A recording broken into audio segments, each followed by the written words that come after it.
Welcome to the 3 Knockdown Rule. Starring Mario Lopez and Steve Kim. Presented by Hustler Casino and UFC Fight Pass.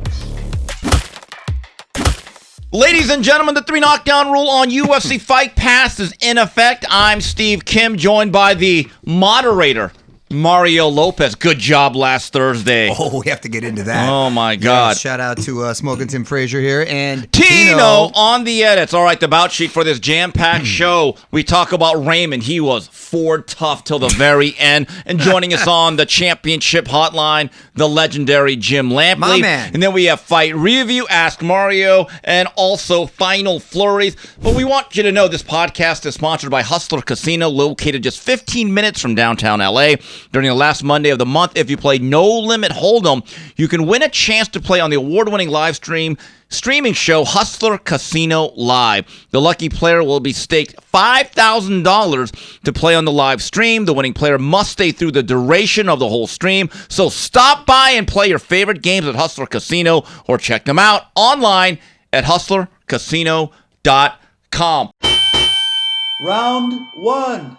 All right. So let's get started with round number 1. This past Saturday from the Turning Stone Resort and Casino in my Verona, New York on ESPN Plus, and the new WBA featherweight champion of the world, the young man from Camden, New Jersey, who remained a buzzsaw. Raymond Ford, down on 2 of the scorecards, scores a dramatic stoppage over Oktebek Kolmatov. Mario, we're going to be hard-pressed to find a better, more dramatic ending than that. So we saw this fight together. We were at Casa Lopez enjoying this fight. Good time. We saw a lot of fights. Yeah, it was a good time. How good was that fried chicken? We got to flurry that later. Oh, thumbs up. We got to flurry that. That was finger-licking good. More on that later. Yes. A lot of fights. We were going back and forth with the UFC and with boxing, but this was the MVP.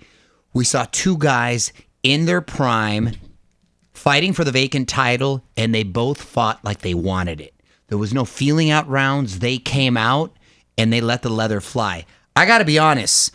There was Becca's Stan's kids. I can't pronounce that. Uzbek. Yeah, Uzbek. Pardon me. How do you say his last name again? It's Kolmatov. Kolmatov. Pardon me. Yes. Kolmatov came to fight. Kolmatov looked huge for that weight class. I kept going, damn, he looks big for that weight class. He was letting that leather fly, and he was coming out really aggressive, and I think he buzzed Ford a little early in the second round. And Ford, to his credit, hung tough, Ford tough, and was able to come back strong himself in the middle rounds. I thought skill-wise, they seemed to be pretty even though they had different styles, but the conditioning I thought was going to be a factor here. And even though I thought Kolmatov was winning this fight, he did look like he was fading to me as it went on. He was still letting those hands fly, but the punches didn't have as much stank to them. But he was being effective, and mathematically, he was still ahead. But Ford was built for the long haul. He was built for that long haul. He was down on the scorecards, which I had him down on my scorecards, and he was down on the judges. I think you agreed as well. And he seemed to bite down on that mouthpiece and just let it all hang out in the 12th round.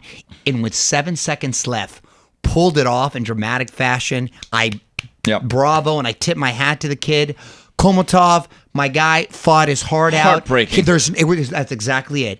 He fought his heart out, but then it was broken because 7 seconds left, you would have been a world champion. And I don't know if it was a case of maybe he exerted too much energy. Maybe he should have took his foot off the pedal a little bit. You can always go back and second guess. He has nothing to be ashamed of. He fought bravely. He fought valiantly. Ford was a little too tough that night, was able to close the show. When Kolmatov, I thought, was most effective when he was inside and he was doing that work to the body, and he was closer, even though he was a longer, bigger guy. When he was inside, he was more effective. As soon as the distance, Ford started to time him and started to come over those punches with some hard shots. And when he caught him in that 12th round, I was like, oh, but once you turn your back and you don't face the referee, then there should be no debate of whether that was a fair stoppage or not. You have to call it because you cannot do that. Bravo, Ford. You're now a world champion. Well deserved. And I want to make this clear in defense of referee Charlie Fitch, who I thought made the right call. Ladies and gentlemen, for the last time, we're never going to address this again on this fine program. There's no such thing as a standing 8 count. Now, No. There used to be. Yes, about 30 years ago. Has it been that long? It's been that long. Wow. Most commissions. 30 years ago, it was in the 90s. Right. So, yeah. So basically, you were like 28. Oh, would you shut? Yeah, I mean, you're not that far off. Now, can you call a knockdown if the ropes are holding you up in the estimation of the referee? Yes, but that's Yes. a mandatory 8. It's not a standing 8. Also, Komatov was buzzed, and Ford had hurt him, and I didn't see much protest. No. Couple of things. Coming into this fight, they were both southpaws, but I thought one was a scalpel, the real quick guy in Ford. The other guy was the sledgehammer. Interesting thing about this fight, it had the dynamic of the first Ray Leonard-Tommy Hearns fight where the boxer became the stalker. I thought in the middle rounds that Komatov was starting to feel some of the pressure and the physical strength, if not the punching power, of Raymond Ford. Now, let's take a look. Do you think it was more of that than he exerted himself? Because I saw the leather fly just as much. I thought honestly it was more of a conditioning factor because I didn't see the punch output slow down. I think that's part of it, but Raymond Ford's one of these quick-fisted punchers that he hits you blind, where he may not knock you out, but he hits you in a way you don't see it. You become a little bit discouraged by all of that. And Raymond Ford showed a lot of toughness. And you take a look at what was going on going into the last 3 minutes. 2 of the judges had it 106, 103 for Komatov, which meant that Komatov had 7 rounds in the bank at that point. If he just stays on his feet and you call it, let's say, a 10-8 round, let's say Charlie Fitch gives him a mandatory 8, he probably wins that fight, I think, like 115 to 114 or 114 to 113. So that's how close he was to escaping with that victory, Komatov. And another perfect example of why we shouldn't have open scoring. Right. He would have skated. We would 4 have been corners. treated exactly. So that's another perfect example. So congratulations to Raymond Ford, who becomes the first American product of Matchroom and Eddie Hearn to be developed under that banner. Congrats to him. Now he gets to make some money. But Mario, on the co-feature, is a guy that we just look and we're like, you know what? He does everything wrong, but for him, it's right. The IBF featherweight champion of the world, Luis Alberto Lopez, with a knockout in 8 over Rhea Abe. Mario, I don't know how you prepare for this guy. Venado is tough. Venado is tough. I don't know why they call him a deer because he's more of a moose. This kid can crack. I guess because he's elusive. A little Nassim Hamed-ish with punching at these odd angles, incredibly athletic. Little Mexican dude is slick in there. And he's a handsome kid. And he's I don't want to say he's showboating, but he's flashy. But it's so effective. It doesn't look right, but it works for him.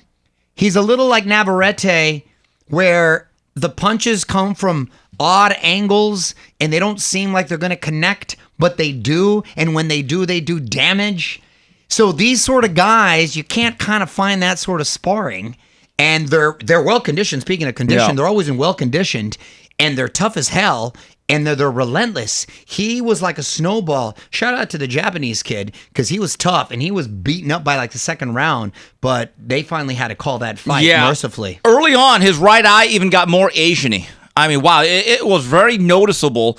And I don't know how you get good sparring for Venado. Do you tell a young kid, hey, kid, throw every punch off balance, off your wrong foot, show no technique, but land. But leap. Leap into it. The whole thing. And have almost no form or technique. Do not do anything fundamentally correct, and we're going to pay you extra.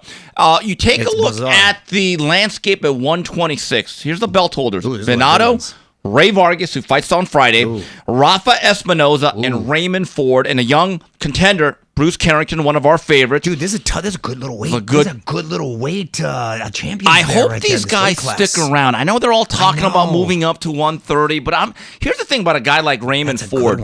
Your value is in your belt.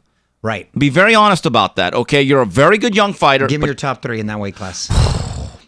Dude, I like Rafa a lot. Rafa showed me a lot. Rafa would win every jump ball.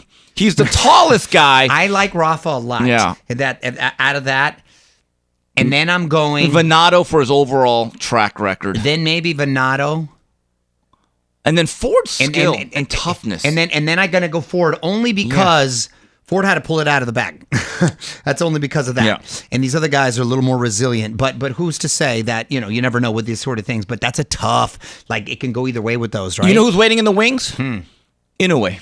Oh, God. Well, our guy Shushu, too. Yeah, our boy Carrington, No, he's impressive, too. So, yeah, that's an exciting weight class. It's an exciting weight class. Let's hope they stick around. That's the thing, though. But Bernardo Lopez is one of those guys that was brought in as an opponent for a top-ranked prospect about 3 years ago, the young kid out of Stockton. And look, he has a loss to Ruben Villa, who's another good young contender. When you fight Bernardo, like a Ruben Villa, you better box, and box some more, and don't get trapped inside. And understand, these punches are coming from all sorts of trajectories and launch angles. Everything he does is unorthodox. I do not know how you prepare for it, but that's what makes it fun. All right, when we come back on the 3 Knockdown Rule on the UFC Fight Pass, we have Jim Lampley joining us on the Championship Hotline. Catch it streaming live right on YouTube. Welcome to the big leagues, kid. $1.2 million.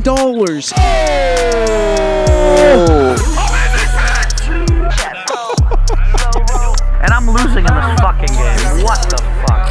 There's a 400K flip. If I win by way, you get 10 grand. Fucking straddle! For my fans! What? I read it twice! Wow. All in a call. I'm not fucking leaving! Raise it up.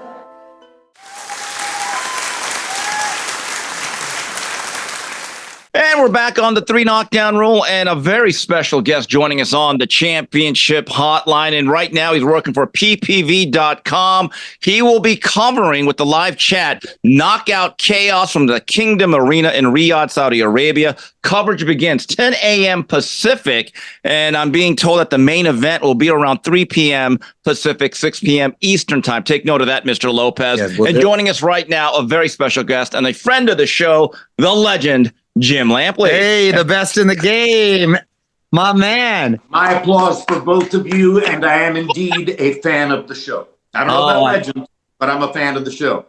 So appreciate you taking the time, and it's always a pleasure to have you on, sir. I'm excited to be able to hear you and see you and have you in this space yet once again. And I guess my first question is, what do you make of this event in itself? I mean, it seems like His Excellency is sort of rescuing the sport to a certain degree, where we're getting these certain matches that we want to get. And this is a fun fight. I am a fan in the sense that Ngannou, because I'm an MMA fan as well, did his thing over at UFC and left there on top.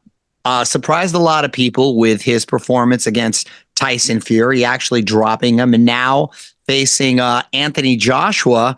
We got some big individuals in there. I'm looking forward to it, but what are your thoughts? Well, Ngannou seems quite intelligently aware that both of the recent legitimate British heavyweight boxing champions had some holes in their resumes, and then were capable of the off night.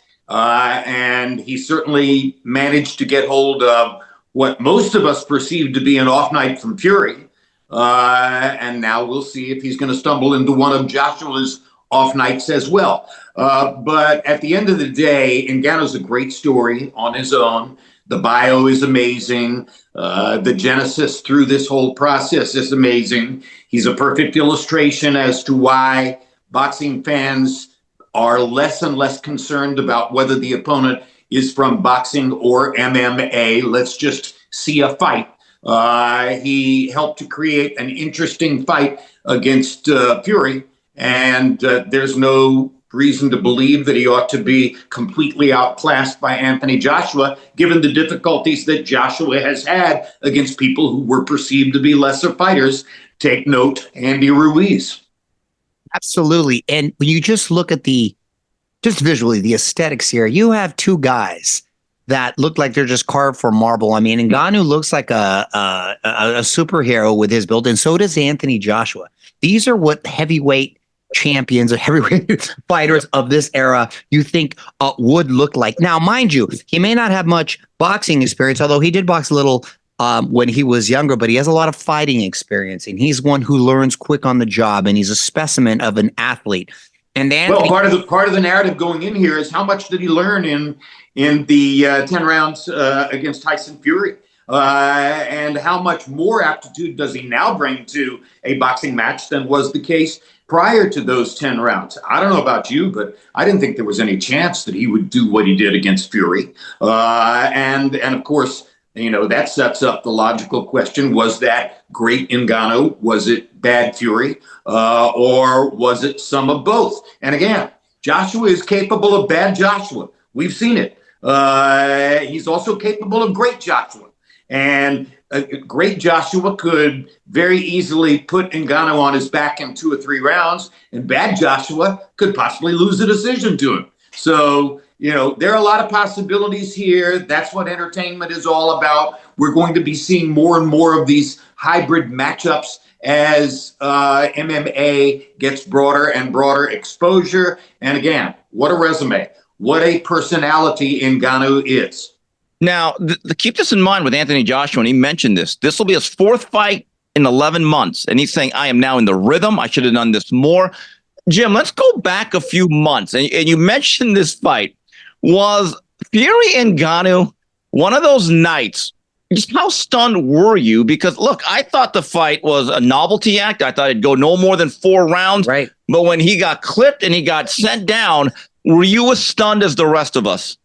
100%. And nobody should be more embarrassed than me. I'm the guy who just a few months ago was promoting the notion that Tyson Fury could be considered one of the greatest heavyweight champions of all time, that he might be in the process of putting together a record that would match up against just about anybody, that my very beloved closest male friend ever, Emmanuel Stewart, had said to me over dinner in Las Vegas, not only will he be heavyweight champion, but he will be an unbeaten and unbeatable heavyweight champion for a long time. I bought into all of that because it was Emmanuel who said it. And boom, look how wrong you can be. Or look how great Ngannou actually was and is. And of course, you have the very colorful and enticing idea that Mike Tyson advised him. Mike Tyson told him some of the things he needed to know about boxing. And, that may sound comical to some people, but you and I, all 3 of us, remember that Tyson was classically trained by a great boxing trainer. He understands the craft. So if he really got interested in Ngannou, maybe he had something to do with how well Ngannou was able to do against Tyson Fury. So, Jim, with that said, and again, it's only one fight. Could have been a horrible night, maybe the worst of all time. Did you come away with a different perspective of Tyson Fury in terms of where he stood in the heavyweight pantheon? Yes, and part of the different view of Tyson Fury was I thought he was serious. I thought he was devoted enough that he was really trying to put together what Emmanuel predicted for him, a historically great record. And I came to the conclusion that what seemed to have been more important in the months preceding that assignment was probably his vanity reality television show. And once you enter the world of reality television, you have entered the world of unreality. You have invited yourself to a distorted view of what's important and why it's important, et cetera, et cetera. So if he wound up less prepared than he should have been for Ngannou, I would look to how many hours of each day was he spending shooting meaningless scenes for a nonsensical television show around his estate in Morecambe instead of focusing on getting ready for the fight. I have to assume if Joshua has a brain, and I believe he does, that he took a look at that and said, I think I'd better buckle down, stick to my knitting, and be really ready for this guy. Well, a couple things. One, I do agree with Emmanuel Stewart that when he's on, when he's focused, when he's trained, I think Tyson Fury could be a tough out for any heavyweight in any era because of his size, because of his boxing ability, his athletic ability. Even though he's built like a bag of milk, my guy can fight. And I was there at a couple of those Deontay Wilder fights, and what he was able to do was really impressive, and he really can fight. But he's also the type of guy that I think if distracted, if he's not like a Manny Pacquiao who can juggle a recording career, a movie career, Politics. a political career and box and still perform at a high level. That's why I put Pacquiao in such rare air, because he was able to balance all that. Tyson Fury, I don't think, is that guy that can be able to balance all that. With all that said, I still think, and correct me if I'm wrong, I may be wrong, Jim, is it because they're heavyweights that the danger factors? Because I don't see a guy from MMA at welterweight coming and maybe having an upset moment like that, or possible upset moment with, say, a Terrence Crawford, okay? I don't see a guy at welterweight doing that, but I feel at heavyweights, because one punch is so much the difference, and you got a guy in Ngannou who's like 6'4", 270, who hits like a Mack truck. I feel like the wiggle room there is very short. In weight class boxing, you don't wind up with vast distortions in size and body type the way you do in heavyweight boxing. Okay, Ngannou and Fury, in terms of weight, there may not be all that much difference, but they are different bodies, different styles, different backgrounds, different attitudes coming in. Fury, he can point to some rough times perhaps in his youth, but he never worked on a sand mine.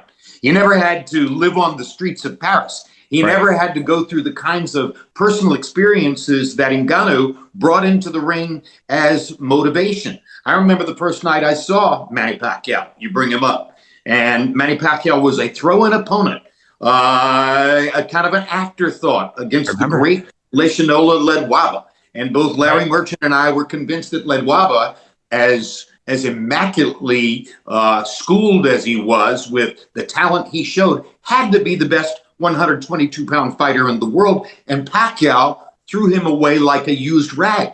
So the bottom line is, it can happen in weight class boxing, but it can happen even more easily in the heavyweight division. And if you fail to train properly, good luck to you. Anything can happen in a heavyweight fight. Jim, I have a question, because we talk about these crossover fights, and everyone thinks of MMA and boxing, but there used to be a time, and I remember this, I think it was in 1977, it actually took place at Mile High Stadium. Lyle Alzado took on Muhammad Ali and actually did not do that bad, to be honest. I was kind of impressed. Alzado actually had a Golden Glove career. I never saw that fight. I didn't realize that. But was it a Tyson Fury, like Ali probably didn't train, take him lightly? Yeah, it was an exhibition. Jim, what do you remember about that particular event? Well, of course, I was a loving and adoring Ali fan who never wanted to see Ali in jeopardy against somebody like that. It was one thing for him to have difficulty with a Foreman or a Holmes, but Lyle Alzado, forget it. So, of course, I naturally assumed that this was one of the nights, one of the 6-week periods in his life when Ali paid no attention whatsoever to the notion that there would be any competition in this, ignored it completely, and gave Alzado unwittingly the opportunity to show Ali that Alzado was a better athlete than Ali thought he was. Ali didn't watch football games. He wasn't interested in, what did you do in the NFL? He wasn't interested in what have you done in practice in terms of balance and jumping and stuff like that. He didn't believe in that stuff. He figured he would go in and he would dust up Alzado as easily as any other inexperienced non-boxer. And it didn't turn out to be the case. That kind of thing has happened a few times, and not just to Ali. But at the end of the day, Ngannou was clearly way, way better than Fury expected him to be. Jim, going right back to Fury one last time, they are supposed to fight him and Usyk, cross your fingers, May 18th. Okay. Did the result of the last fight, regardless of the decision, but the way it played out, does it give you pause, or does it make you concerned that, are we sure he beats the much smaller man in Alexander Usyk? Well, Anthony Joshua was a lot larger than Usyk, too. And can we agree that Joshua and Fury are still constantly engaged in a proxy war? All right. They fight other guys, and then we get to compare their performances against other guys as we continue to await the possibility that somewhere in some distant universe, a match is going to be made between Fury and Joshua. And that may never take place. But the motivation that now exists for Joshua as the result of what happened between Ngannou and Fury is a gift to Joshua. Whatever Joshua's got left, whatever he can do to beat Francis Ngannou, he's working hard on it because he wants to walk out of that ring having people say, "Oh, look, Fury couldn't handle this guy, couldn't even beat him, couldn't knock him out. May have won a decision, but I'm not 100% certain." And Joshua cleaned his bump. That's what AJ wants, and AJ's bound to be working extra hard to try to bring that about.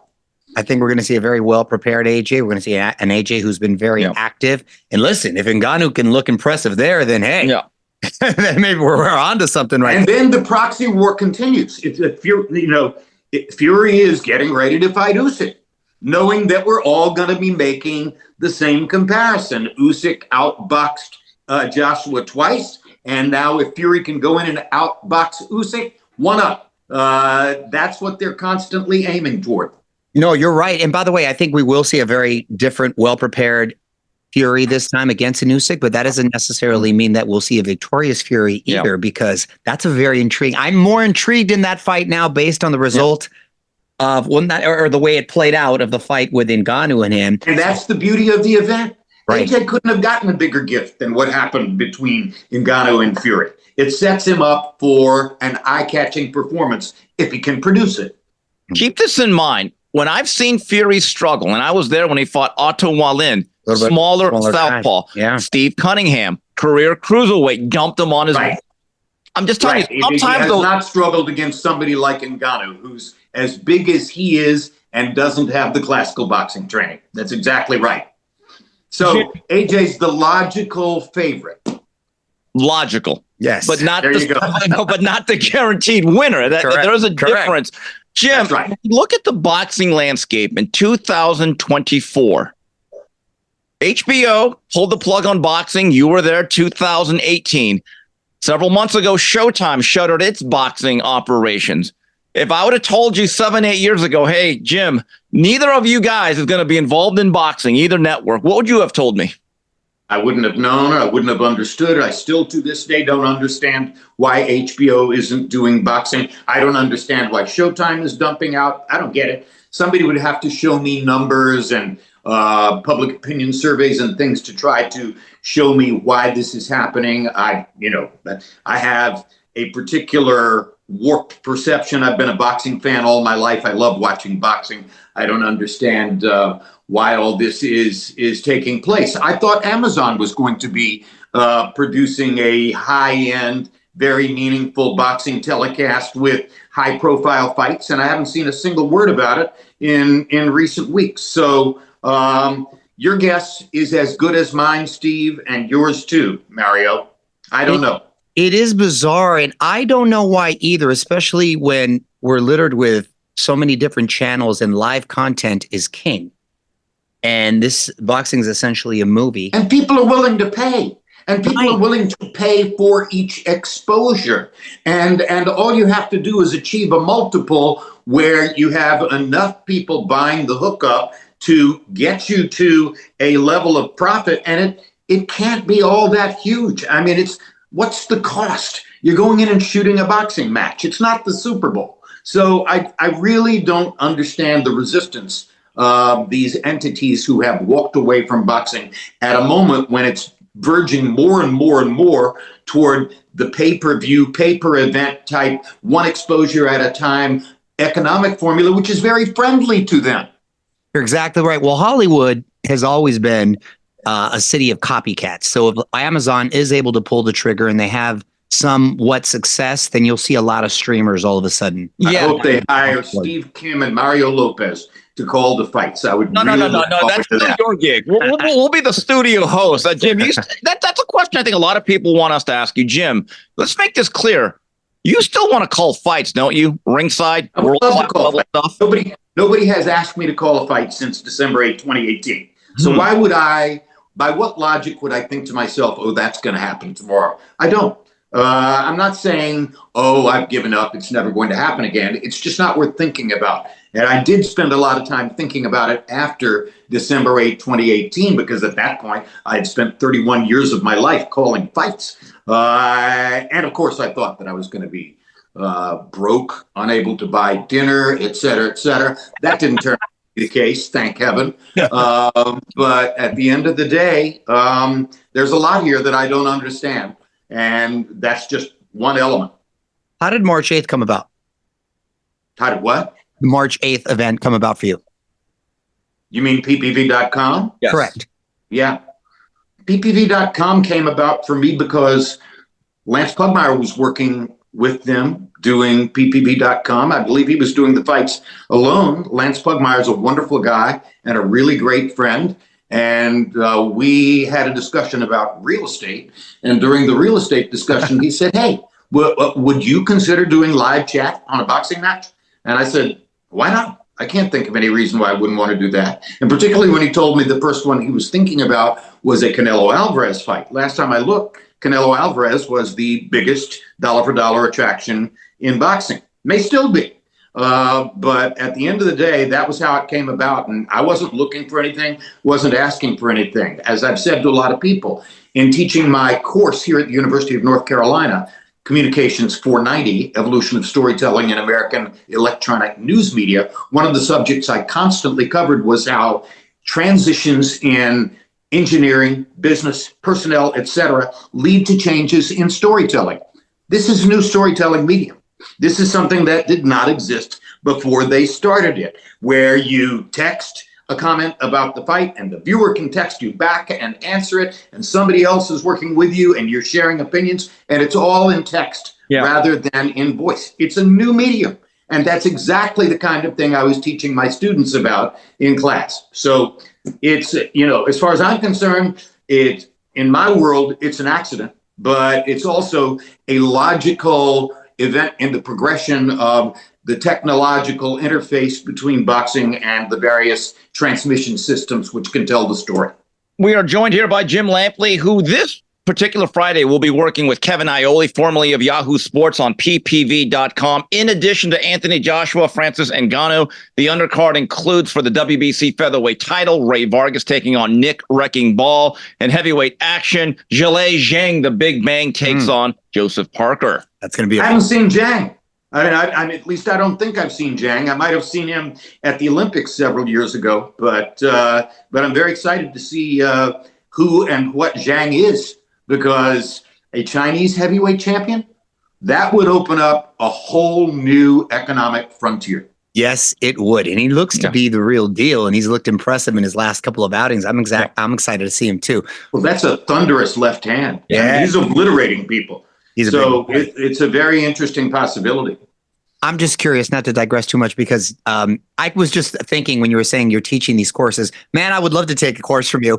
Do these kids, because they're young, do they come up to you at all, Jim, and say they saw you on HBO? Are they too young? Have they come up to you a lot and mentioned maybe things? 1 out of 20, maybe really? 1 out of 30, really not many of them at all. There's a long time between December 8, 2018, when I quit calling boxing matches on HBO, and spring of 2020, when I first started teaching at the University of North Carolina. And remember, the title of the course is American Electronic News Media. It's about news media storytelling, because I wanted to talk about something significant in the classroom.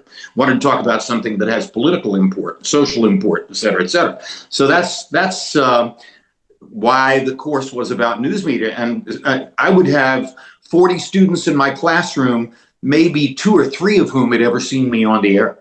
I love that. I would never skip class, just so you know. But no, I don't think I would either. But Jim, does that speak to the fact it's not just an wait a age minute. thing? Were you an apple polisher on Saved by the Bell? Did you never miss a class on Saved by the Bell? Hey, I try to be sincere. Look what happens. Yeah. I get my balls broke. You know, I used to call football games with Bob Golick. Golick was my expert commentator on NBC football. Was he really? We'd walk through airports, and people would shout out, "Saved by the Bell! Saved by the Bell!" Some of them didn't even know he was a football player. And that was the college years. That was not funny. Like a prime that's what. By the way, North Carolina has a decent little wrestling team there, because North Carolina has a decent wrestling team, and my wife Deborah is an overwhelmingly devoted wrestling fan. Oh, cool. She was the manager of the men's varsity wrestling team at her little college in Western Massachusetts. Oh, look at so that. When we were here for 3 days in December of 2019. We were walking past Wilson Library, the big undergraduate library. There was a little cardboard placard that had been stuck into the ground on a wire, said, Friday night, UNC versus Princeton wrestling. She said, we're going to that. Yeah, we are going. That's a good match. And to this day, she does not miss a home wrestling date. I'll never forget, I had called the NCAA wrestling championships a couple times. I knew. Oh, wow. But I was thinking, okay, what am I going to learn about wrestling from Deborah? And we go to that first dual meet, in North Carolina versus Princeton. The first match is taking place. We're about 5-6 minutes into it. And I'm really wondering, is she as devoted as she says she is? She really a fan? And we're somewhere in the second period, and suddenly she reaches over, she grabs my knee with a fierce grip, and she says, "We've got the riding time point."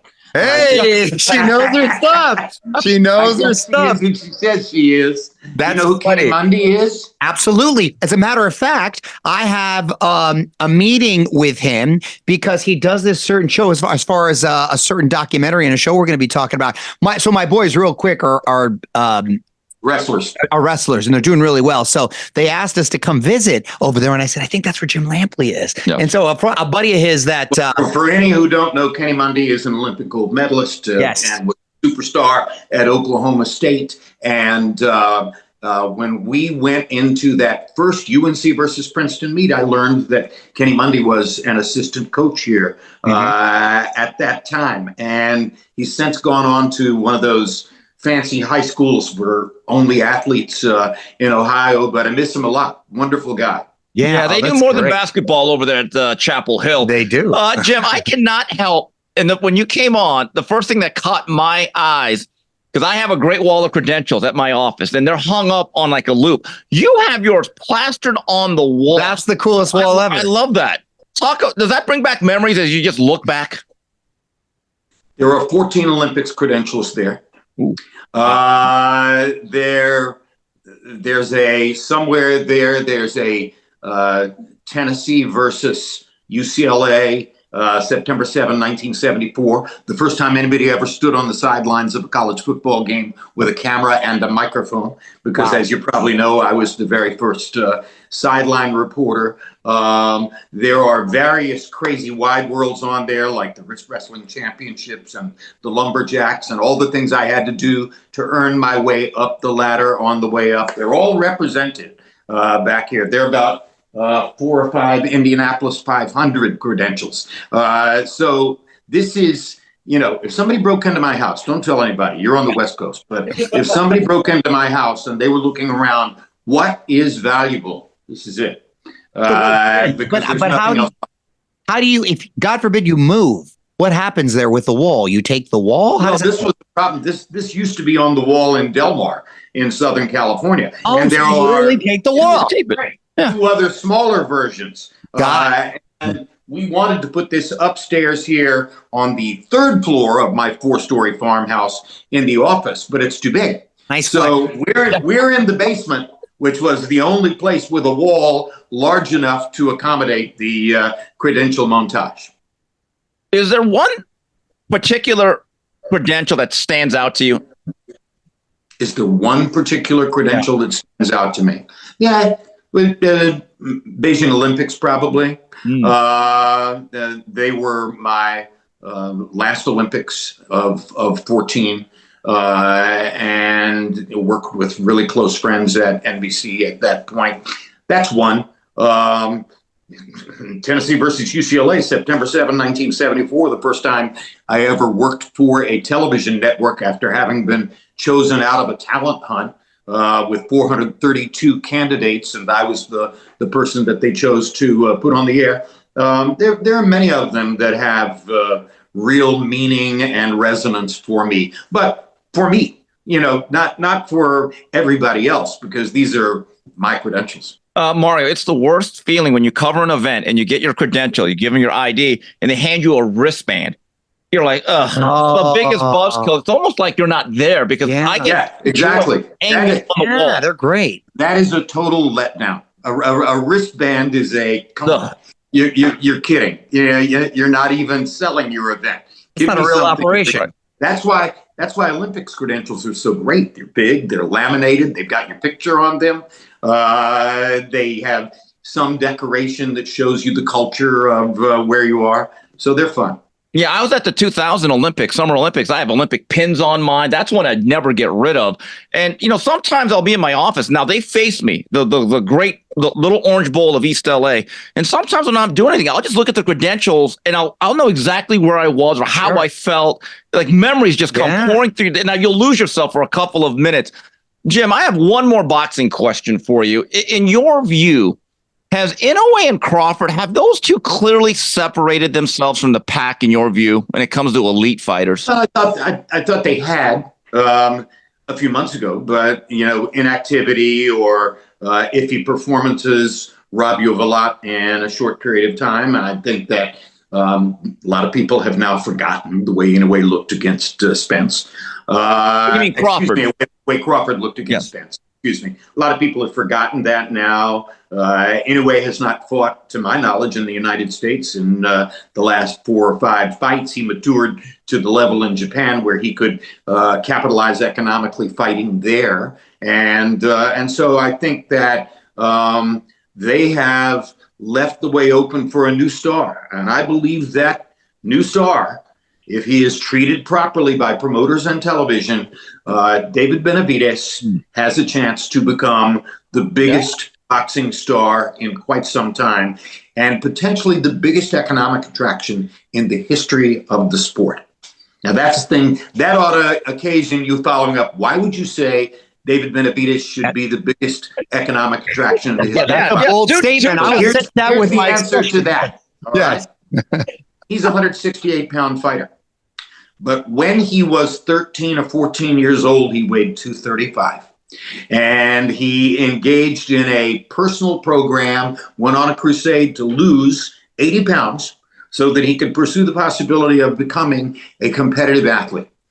What if he were able to engage in another crusade to put the 70 or 80 pounds back on in an intelligent and effective way and become, with his massive punching power, the first great Mexican-American heavyweight championship contender?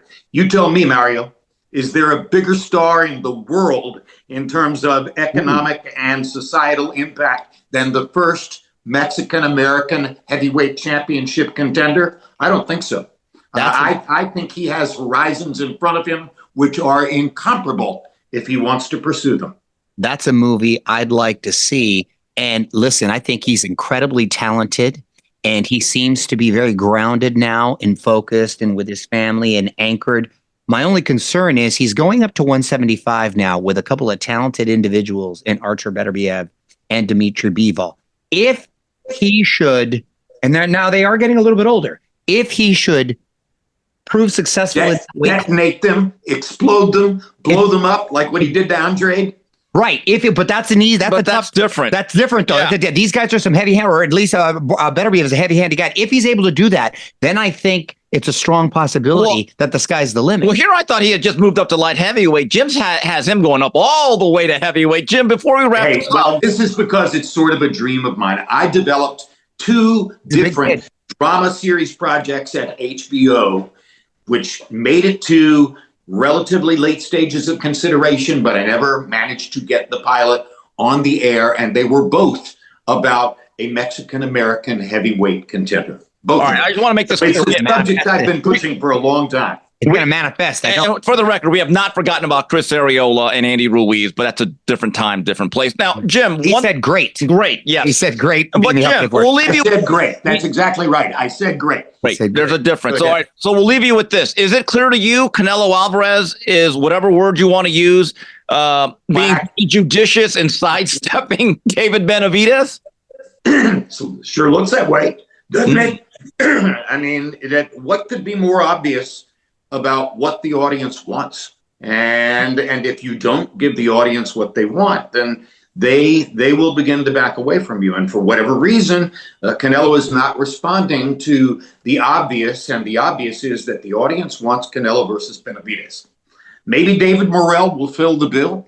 But he doesn't seem all that interested in that either.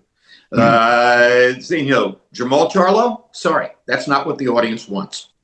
Absolutely. Forgive me, Jamal. Yeah. I will echo those thoughts. All right. So again, this Friday, beginning at 10 a.m. Pacific, 1 p.m. Eastern time. And again, Mario, main event around 3 p.m. approximate Pacific time, 6 p.m. Eastern time. Join Jim Lampley on ppv.com alongside Kevin Ioli for the live chat. Jim, as always, we are greatly honored to have you. Thank you for your time. You're the man. I really enjoyed it. And thank you both for your time and for your continued supportive friendship and love. I'm deeply appreciative.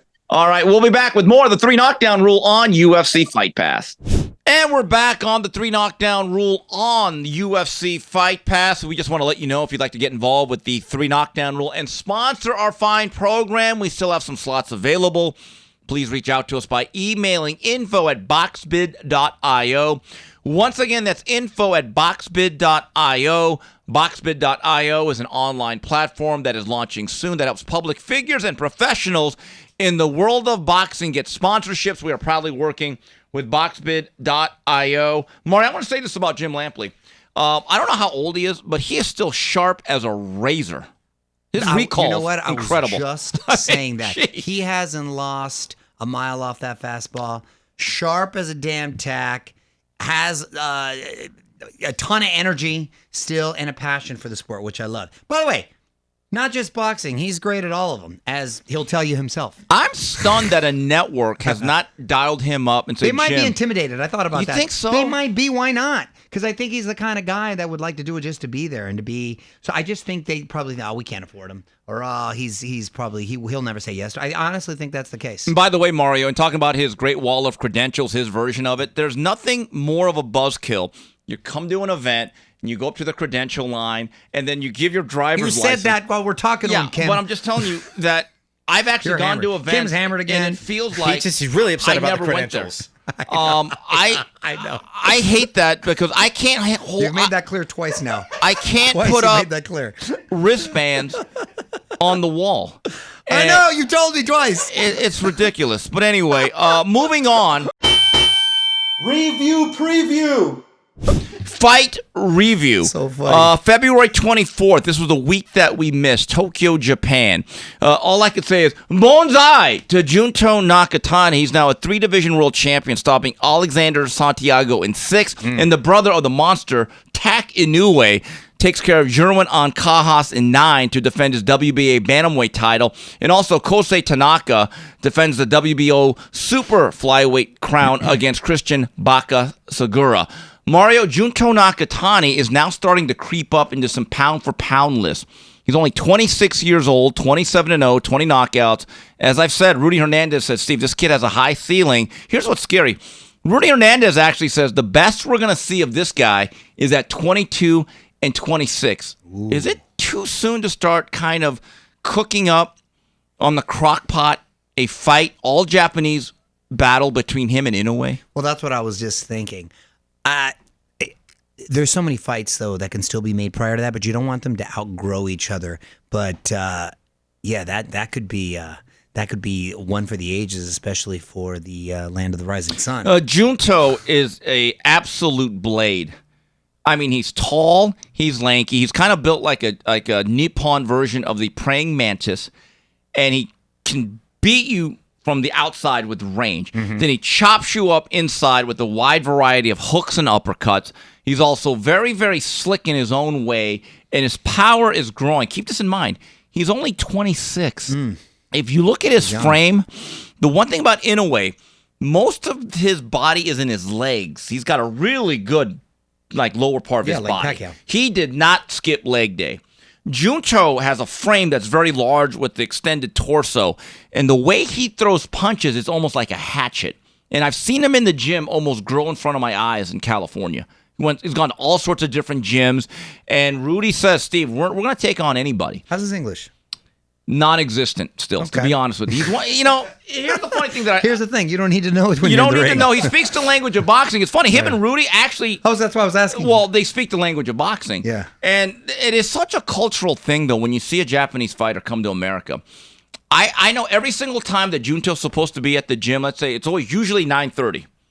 What time he gets there every time is 9.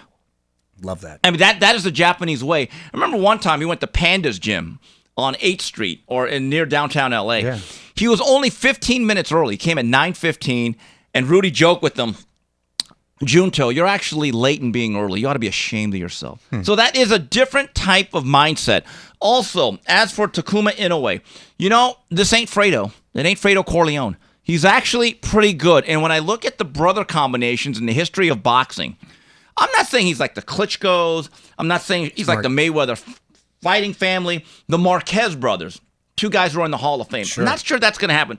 But Takuma Inoue, from the time that he lost to Nordine Obuale, has come a long way. Now, with that being said, I don't know if it's possible culturally if they're ever going to put in Nakatani with Inoue. There's a lot of politics there. Yeah. That's unfortunate. Yeah, but, Japanese fighters do fight each other. Because that could be the Morales Barrera of Japan. Yes, and if Nakatani should beat Inoue, what do they say about being my brother's keeper? Now, all of a sudden, you have a natural precursor to a showdown. But Takuma Inoue does not have the power. But here's the problem. Nobody has the power of the monster. But he's a very good boxer. He's very, very sturdy and solid. And he took care of a former world champion that made about 6 or 7 defenses. That's pretty impressive. This was a very, very good, entertaining card early Saturday morning on February 24th. And Mario, later that night, from Orlando, Florida, from the Caribe Royale on the Zone, Edgar Berlanga finally scores another knockout, his first one in 6 fights, beating up Paddy McCrory in 6. But Mario, look, he needed this. It was a good step. But we got to be consistent. Like Charlo, I don't need to see him in with Canelo. I just don't think he has really earned that fight. He looked better than I've seen him in the past, a little more impatient. He looked more composed. He threw crisper combinations, and he was able to take his opponent out in pretty impressive fashion. Do I think it was worthy of a shot at Canelo? No. And do I think it was worthy maybe of a shot with Munguia? Yes. However, like I mentioned earlier, it looks like Munguia-Canelo might be happening, like I said. So I think that is a much more entertaining fight for both Canelo and Munguia, whether it was Berlanga or whether it was Charlo. So I'm happy about that. But it looks like, at least at the moment, maybe Berlanga is back on track. Yeah, we'll get to that a little bit later. And also, this past Saturday, Mario, we were kind of keeping track of this on the laptop from Puerto Rico on the Zone. Jake Paul and Amanda Serrano co-headlined the show, except only one of them made it. Jake Paul beat up a guy that he's supposed to. Now I've seen it all. Amanda Serrano was the main event. That's why they sold all the tickets in Viva Puerto Rico. Wepa. And all of a sudden, it's like, no, it's not going to happen. She got something in her eye. But something in her eye while she was doing her hair. Right. So it wasn't even like from training or anything. So it's not Prel? It's not Aquanet? I've never heard of that. Here's the other thing, though. I've never heard of that. I don't want to be Oliver Stone here, but if you got something in your eye a day or two before, right, then the commission's like, that's not going to happen. Couldn't you have don't you think that they held back on the announcement because the press release came like immediately? So they had that plan. So I give MVP. You don't want to ruin the tickets. Well, no, they're giving full refunds. I give them credit. Oh, really? They are. But here's the thing. You've been to a lot of events. Even when you go to an event for free, don't you still pay for parking? Oh, yeah. Don't you buy some popcorn, hot dogs, Coca-Cola? There's a lot of expenses. Right? A lot of expenses. I'm just thinking to myself, if you're Puerto Rican, you don't care about Jake Paul. You want to see Amanda. And all of a sudden, Amanda comes out with these glasses, her hair's disheveled. I'm like, oh, my God. No, I know. That was a little sad. Yeah, a little sad. It's a little shady, to be honest with you. Because here's the problem. If you would have said on Friday afternoon, no wepa. There's going to be no one would have shown up. Yeah, and that would have been a bad look for them. Yeah, but you're giving back the money. But if I am a guy that took my family of 4 and I spent a couple $100. No, it's not a good look. And I'd be upset. Let me ask you a question since you bring up your boy, Jake Paul. Does he continue on this streak of fighting these fighters that of this level that we really don't know about? Or does he actually take a step up in competition and it gets serious? Because I used to think it was the kids that were tuning in, or who's tuning in? Who's watching? Is the jig up? What's the ceiling here? I'm with you because I'd really like to know if it wasn't for Amanda Serrano in Puerto Rico. That's what I'm asking. How many tickets could you sell for the next Ryan Borland? And there is that old saying, if it ain't broke, don't fix it. But here's the issue. Has he run out of athletes like Nate Robinson?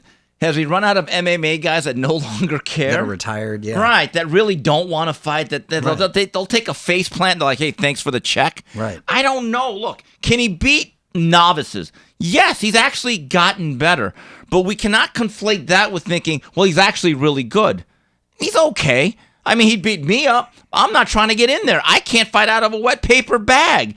But, Jake, give me a call. If you make enough offer, I might actually take. But I'm just saying, you're right about that. Like, how many tickets can you sell in terms of building it up as a quote-unquote real boxing match? That's the question. What's the end game? What's the ceiling here? I mean, I know he's calling out Canelo but he's a troll with that.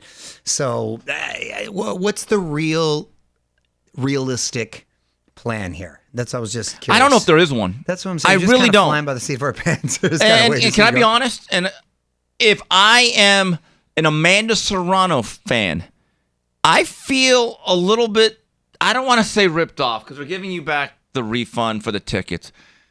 But I would actually hesitate. I'd be like, what are we doing here? Right. What is the plan? Yeah, that's what I'm saying. So we'll see what happens. We'll see. I'm just glad it's their problem and not mine. Right. News and notes.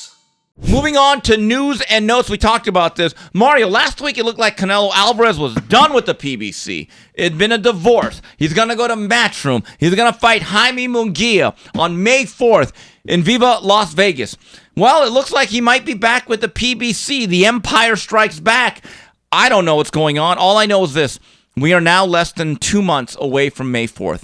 Can we announce something here? Let's get going. Well, I still think that Jaime Munguia is going to be that opponent at the end of the day, unless something comes out of the woodworks, and I think it's his to lose. Who knows what may happen? But if I had to put money, if I was a betting man, I think that's probably the fight that's going to be made. Canelo's at the point of his career where it's sort of. Look, he's made enough money. It doesn't really matter necessarily to him. I think he's cemented his legacy. He's going to be a future Hall of Famer. He's made a ton of dough. So it's whatever's convenient to him. I don't think he needs to. Yeah, we want to see him with Benavidez, but he doesn't need to. Why? Why face that level of danger right there? Let me push back on that. If I'm a fan, though, I'm not here just to fund your 401k retirement. I agree. I was just coming from a realistic place. Right. I agree. Would I want to see that? Of course, that's a fight everybody wants to see, and that's a fight I want to see. Benavidez. Of course. But what I'm saying, but now being real, right. If you're Canelo, like, what do I want that drama right now? What do I want that action headache right now for? Look, I don't understand why the PBC. By the way, I don't mean to interrupt you again. I'm sorry. I don't think Benavidez comes back down to 68, by the way. Okay. After 75. I've actually brought that up. I don't think he does. Look, it's happened, but it's rare. It's rare, and when it happens, it doesn't work out well usually. All I'm going to say is this. If you are going to sign Canelo as a network or a promoter to a multi-fight deal, if that name David Benavidez, as Mike Tyson would say, the Mexican Mafia, is not on that list, I'm not sure that's a great deal for your subscribers or for you as a company. Mm-hmm. Like, I want fights. You know what I hated? Oh, Sergio Martinez is too old to fight Golovkin. He's the middleweight champion. It is what it is. If you wear the crown, I want to see you knocked off. That's the basis of the game. That's the whole point of the game. Last I checked. That's what they do at UFC. You always see number 1 fight number 2. What did we see this last week? Number 7 fight number 8. Yeah. Number 5 fight number 6. We don't see that, unfortunately. We'll get into that a little bit later. Mario, I have a question. If you are Joe Boxing fan, and we're all about the fans. We love the fans. All races, colors, creed, religions. And you are buying a flight to New York to watch Devin Haney, Ryan Garcia at the Barclays Center in Brooklyn, New York. When you buy your flight on Expedia or Travelocity, would it be a good idea to get that travel flight insurance that you usually don't get? I'm worried. So when I was talking to Oscar, let me rewind. Yeah, let's just rewind. Let me rewind Let's here. do that. Yeah. So he asked me to be part of the press conference here in LA and to host it. I'm like, yeah, man, that's fun. Let's do it right here at the Avalon in Hollywood. And I think it was supposed to kick off at like 2:00, something like that. And Eric Gomez, president, kept getting calls from both Garcia's camp and Devin Haney's camp. Is he there yet? Is he there yet? Neither guy wanted to show up until the other guy got there. So that's the reverse of you hang up. No, you hang up. No, exactly. Is he there yet? Was he there? Nobody wanted to show up Well, first. Devin didn't want to show up because he did not like some of the stuff going on with Ryan not taking this fight seriously. I don't blame him. But he knew that he was there in the vicinity at the W Hotel, to be specific, which was just a block down. But he didn't want to show up until he showed up. And then Ryan didn't want to show up until he showed up. It was some silly high school shit. Oh, God. Dude, an hour goes by with that. And I'm there kicking it an hour. An hour and a half goes by until finally they said, okay, Ryan's on the horse. He's on the way. I said, what? He's on the horse? And they're like, yeah. So Seabiscuit. So he's on a horse coming from, and he goes, spectacular bid. I go to Oscar, I go, hey, bro, does this fool know how to ride a horse? What if, because there was a lot of people outside, what if the people storm the horse, he gets spooked and he bucks his ass off, and there goes your promotion. He's like, oh shit, I don't know if he knows how to ride a horse. So we told him, have the lady walk him with the thing. So like, you know how they walk the ponies with the lady was walking him. I'm like, oh my God, fortunately the horse did not kick him off. So he comes in the horse, then Haney comes. So they're able to come. They both get there within 30 seconds of each other, right? Both show up with huge entourages. Ryan's entourage had like Cirque du Soleil performers and stuff. So they said, okay, Mario, get in your spot on the dais there. Dude, the Cirque du Soleil, the girls were cartwheeling, hitting the cardboard thing. One almost wiped out. I'm like looking at Oscar. We're busting up. We're having like our side conversations in the back. What the fuck? What is going on right here? So all the shenanigans. Then he comes on, and then Haney comes with their thing. And then all the craziness starts with, oh, your toupee and you with the nappy hair. And this, I'm like, oh my gosh. And I'm looking at Oscar and I'm going, what is going on? And I'm trying to add a little bit of decorum to try to keep it moving. That's what you do. I try to keep it moving. So I understand these things get excited and they keep it moving. And then they finally had, and after a heated back and forth, they finally had the face-off. And then Ryan was very upset about that face-off and stormed out. Haney was pretty composed through the whole thing. He looked big, by the way. He looked big for that weight class. And then everybody went their separate ways. They didn't stick around really for the press afterwards. But then after that, so I was like, whoa, and that was trending everywhere. And by the way, my neck was injured. That's why people thought I was having an issue back there. We'll get to that, too. So then the next day, bro, I thought I was seeing a Britney Spears meltdown on social media with all the stuff going on. It was like Kanye, Antonio Brown, and Britney all rolled into one with all the shenanigans. And we want to make this clear with Ryan, not Devin. Yes. With all the shenanigans on social media, I was like, whoa. I said, what is going on here? So I said, is this kid trolling? Is this for real? Then you saw the ex-wife say some stuff, and I'm like, this is like Days of Our Lives all of a sudden. So I'm talking to Oscar, and he said, no, man, he said he's good. He said he's trolling, and it's working. He's trending everywhere. He's training and plans to fight. You know, so he's also got a little drama he's dealing with, but he plans to fight. So I said, okay, I got to tell you, that's a lot to have on your plate right there. Either the kid's a marketing genius or he's going through something, but get the insurance. That is a lot to that's a lot to kind of have on your plate when you have a daunting task ahead of you. All right, so I have a question. I'm going to be the bad guy here. Well, I'm just relaying information. I'm with you. So didn't Ryan Garcia say that he had a mental issue a couple of years ago and he pulled out of a fight, right? Correct. I'd like to think we were probably the most honest show about that, and we got harangued by members of his team and his family. You got spammed. I got a couple of text messages. So, and doesn't his family, and I've been tagged on these posts till I struck back, don't they say that we are so proud that Ryan is a mental health advocate, right? He says that. Yes or no? He's a man of God. Right. Hallelujah. So obviously we'd like to think that mental health is a real serious issue, right?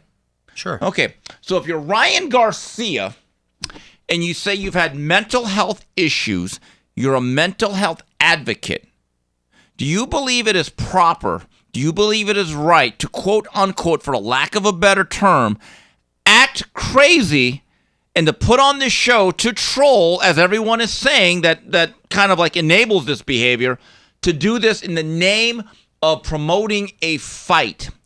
Do we take mental health seriously, or is it just a marketing tool when it's convenient? That's all I want to ask.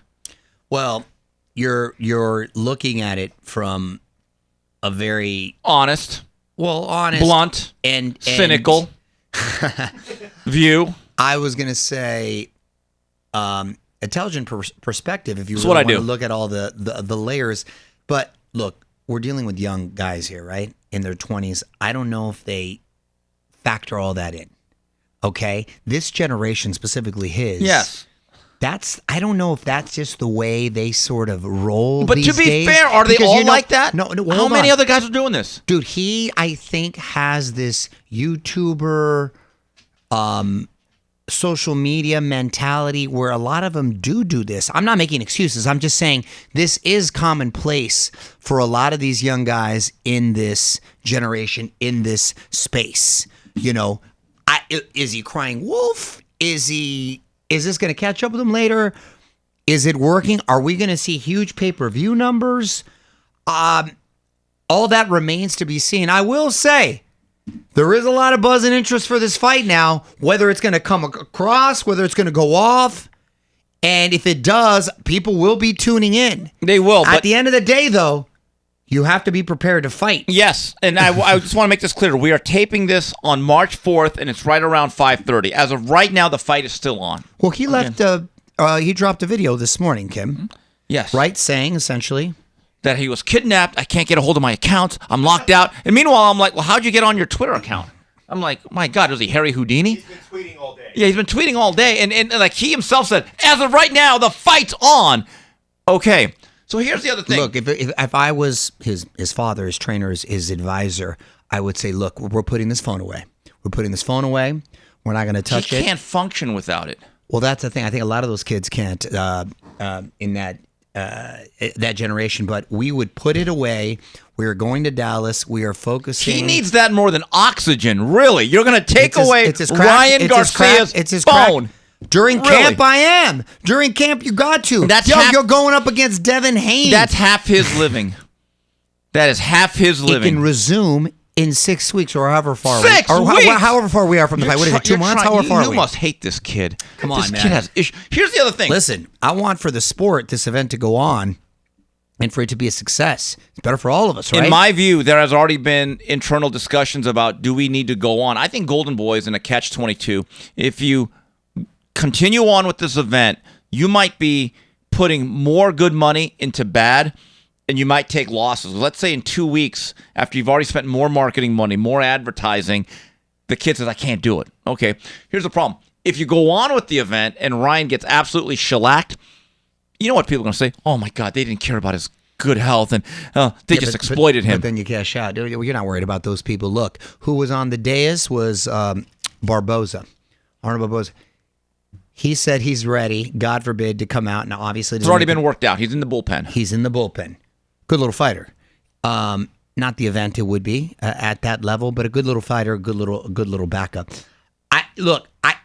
Haney's got to be feeling great regardless. He's got to be feeling really good because he seems sound, focused, more motivated than ever. Yes. He's the same guy every day. Yeah. I've said this to you 3 years ago on this I've show. been very impressed with He's him. the most stable, consistent guy out of all of them.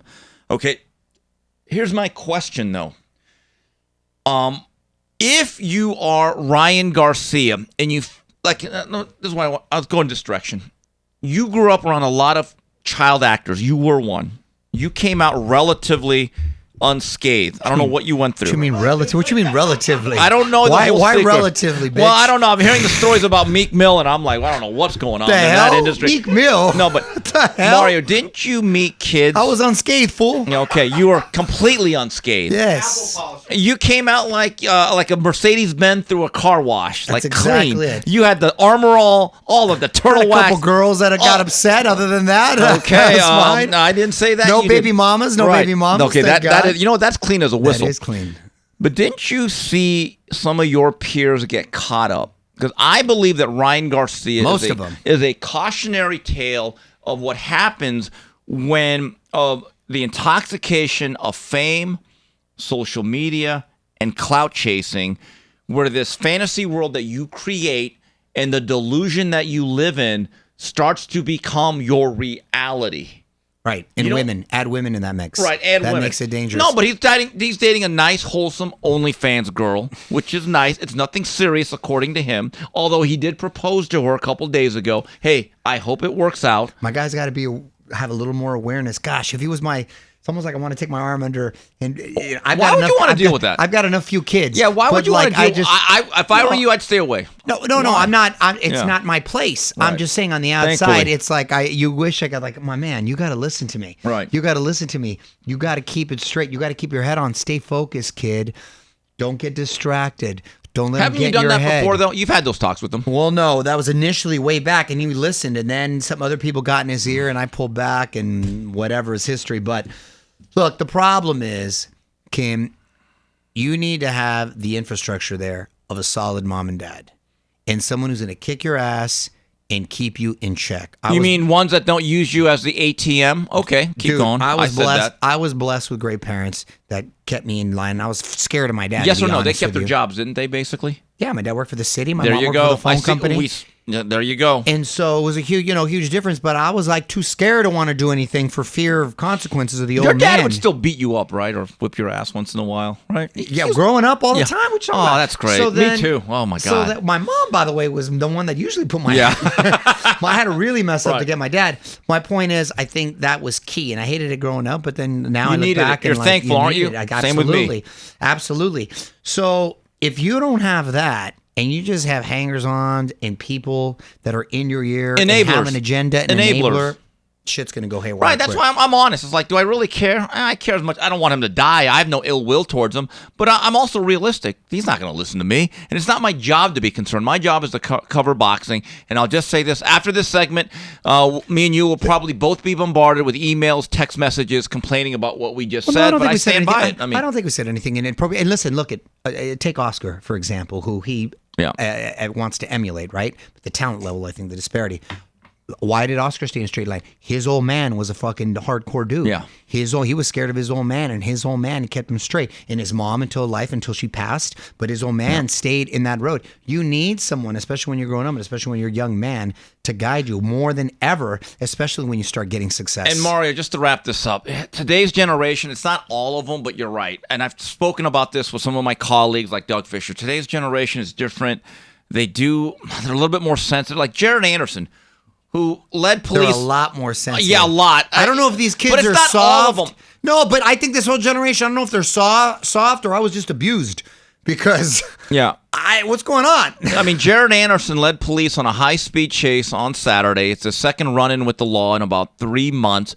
And then here's the thing. I'm like, you know what? I'm not going to judge you because we all live in glass houses. Okay, we're all sinners here. But then he has the nerve to be upset at ESPN as a news organization because they have the same announcers on their boxing broadcast, our good friend Joe Tessitore, our great friend Tim Bradley, and Mark Kriegel, talking about it. And I'm thinking to myself, Jared, don't be upset at them for talking about your arrest. Here's the thing. Maybe you should not be arrested. Right. How about not breaking the law? Right, and I hate to tell you this, ESPN is still a news organization. It would have been a worse look for them if they would have ignored it. Of course, dude. Come on. And so there's a silly thing called accountability. And Jared, you have a lot of talent.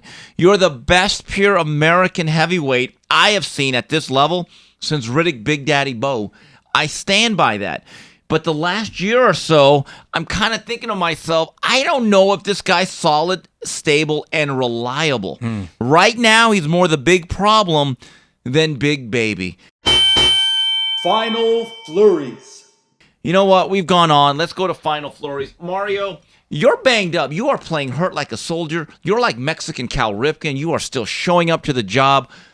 What the hell did you do a couple weeks ago? You ever got a pinched nerve? No. It doesn't sound like a big deal. It is an incredibly big deal. And you're talking to a guy who's torn his rotator cuff, torn his Achilles, torn his biceps. You're like that Operation board game. Broken his nose, broken his hand. I mean, I've got none of that compares to the pinched nerve, bro. This is a relentless pain that has not given up. It's just, this whole thing is numb right here. And I got it from doing jiu-jitsu with the guy about 100 pounds heavier than me. That's foolish. I'll never do that again. From the same guy that says weight classes matter. No. Well, they do, but of course they matter. But in grappling, we were starting to stand up in the takedowns. Had we been on the ground, I think it would have been a little bit different. Usually these guys know how to work with you. This freaking big boy was just the weight too on me on the neck, and it was just. So anyway, I've gotten an epidural. I've been on the shots. I got 6 hours, get up, take the medication. I've been going through it. It's been like I've been suffering, but I'm praying. I've never done so much praying in my life. I'm going to get through this. I'm mentally kind of trying to wrap my head around it. I got another one scheduled on Thursday. So hopefully I'll be... and once again, you're going to promise you're going to stop sparring. No, I didn't say. I said I was going to be... I said I was going to be smarter about it. Oh, I was going to be smarter about it. Okay. You know what I mean? Smarter about it. But I don't want to dwell on that. But yeah, if I'm looking a little crazy, or if people were asking, people thought I was like tweaking on stage because I was going like this with my neck. They thought I was tweaking up there. And I'm like, no, my neck just hurt when I was at the press conference right there. Yo, how good was that fried chicken we had at my house that I ordered from Honeybird? Finger licking good. Dude, because I haven't had, I called Kim. I said, hey, dude, what do you want to eat? You want to eat some cheesesteak, some pizza? I go, you know what I'm craving? Fried chicken. There's a place around. I said, there's a place around the block from my house that has some bomb-ass fried chicken. How good was that fried chicken? The fried chicken and also the sides. No, the sides were good, but my jalapeno hot sauce. Your hot sauce. No, my habanero hot sauce. That was really good. Wasn't that good with the hot sauce? But I was like, that fried chicken's good, huh? That place there, their baked beans. Wasn't that good? Elite. Right? Their mashed potatoes. Elite. Right? Okay, also their coleslaw. Pound for pound quality. What about the cookie? And the cookie was nice and thick. Wasn't it good? I mean, it really coated all the alcohol that I had. That was, you know what? We finished a bottle of bourbon. Yeah. I mean, I'm just... If you come back and you say, Steve, every time you come over, we're getting the fried chicken. Oh, you're down for the fried chicken again? I'd say thumbs up. Okay. I would say thumbs up. I thought you wanted Pizza Hut, but okay. No, Pizza Butt because it's ass. I mean, Courtney almost had me driving back home. You're by the way, ridiculous about that pizza. I know, dude, the crazy. UFC card. What's the name of that heavyweight from Africa that has like that Polish name? Rosenstrike. Man, Rosie? Wow, he's the Larry Holmes of the UFC. Dude, he was jabbing up that big Russian guy. That was good. He was piecing him up with that left hand. He's built kind of like a circle, and he doesn't have any like muscle definition. He's big though. But he's like the Larry Holmes of the UFC. I was impressed by that guy. That was a lot of fun. We got a big event coming up this Saturday, the rematch with O'Malley and Cheeto Vera. That's going to headline a great card that's going down in Miami. So, you got plans, huh? You can't watch it this Saturday. I can. I have a family dinner. What a dick. I know. Go on Friday. Make it Friday. I can't. They're coming in from the East Coast. All right, but anyway, we got no family. We want to thank everyone that made this show possible. Look, if you want to sponsor our show, email us, info@boxbid.io. That's info@boxbid.io. We'd like to thank Jim Lampley for joining us on the championship hotline. On behalf of Mario Lopez, Smokinton Frazier, and Tino on the edits, this has been the 3 Knockdown Rule on the UFC Fight